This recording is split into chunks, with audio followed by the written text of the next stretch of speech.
Today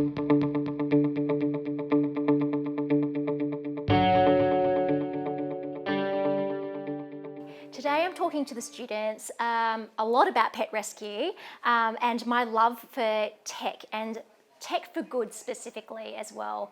So I'm talking a lot about the pathway of actually getting to become the GM at PetRescue in the first place, and what the charter is that we have. What's the social change that we want to create and be the change in the world that we want to actually see. What's interesting, and here's a bit of a fun fact for you all, is that PetRescue and my role that exists today was not a thing when I was going through high school. It didn't exist. PetRescue did not exist, and things that were not actually invented at that time, this might show my age a little, but the iPhone wasn't invented by the time I graduated from uni. PetRescue wasn't invented. Websites were a super new thing. Social media wasn't there. No Facebook, no Instagram, no Snapchat. These things were not invented yet, and nor was PetRescue. So I would have had no idea going through high school and going through uni days that this was ever going to be a career path for me. But I get to use my skills in creative tech, design, web development, marketing, all of these skills in my workplace today.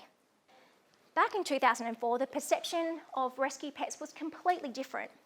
And the tech available, the digital tech, was actually completely different as well. If you can envisage it, no iPhones, so you couldn't just take a quick snap, like a quick photo of a pet and then upload them online.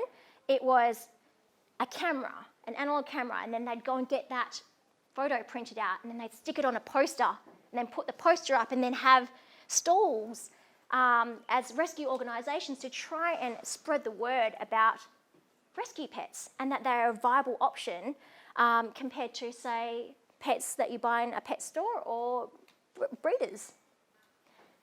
Like I said today, rescue pets are now a mainstream option. It's not uncommon to actually go to a rescue organisation first, or go to petrescue.com.au first to search for a pet to join your home. This was a huge shift to way back when people would actually go, oh no, we'll go to a breeder first or a pet store first. So there's been a huge change that's been created here, and what is now this as a mainstream means that we have more opportunity to save even more lives. Today, there is more demand for rescue pets than supply. This is phenomenal. What I mean by this is that now, back when we were convincing in 2004 people to consider rescue as an option, it's so mainstream now that people often think rescue first, but now they're going to our website and the data is showing that in most states, there's more demand for rescue pets than there are actually rescue pets available to be rescued or to be rehomed. I get this question a fair bit. Is tech for good a real career path? To which I say, hell yeah it is. A lot of my peers ask, hey, so Patima, you're working in a charity. How's it going not getting paid for doing things? But I suppose their perception of charity work might be that it's all volunteer driven, or that you can't have a career at the same time as working in a charity. But it couldn't be farther from the truth.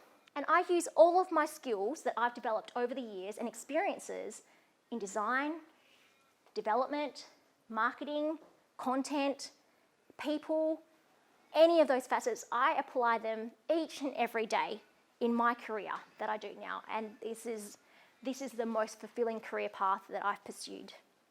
So in this next future, and we don't know what is there for us in the future, what we need from PetRescue, and in fact what I believe the world needs, is a future of people full of change makers, people who want to create the world that they want to live in, the world that they want to see, the world that they're proud of being part of. I want curious minds to help solve these next stages of problems, and find the fixes that we don't quite have the answers to yet, because we're only just discovering that there's something wrong in the world that we want to see. You know, we're only just scratching the surface with it.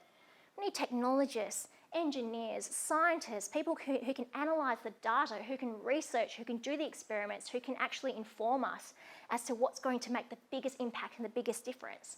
We need creatives, inventors, marketers, people who write content, people who take photographs, people who create videography, people who will stand up, people who want to make a change. Look, STEM skills are absolutely relevant to my industry. It surprises actually a lot of people, and it surprised a few of the students that I've chatted to so far about how much I actually use the skills that I've acquired over the years in tech, in design, in creative thinking, in science and data and research to actually inform what I do day to day at PetRescue. We are creating social change, so we need the data and research to actually back the actions that we're doing so that we're having the most impact possible. My skills in tech and experience in web design and development actually translate directly to an adoption platform that we have, which is about saving lives and creating happiness. Pretty cool things. Pointers to students to actually embark on a STEM-related career.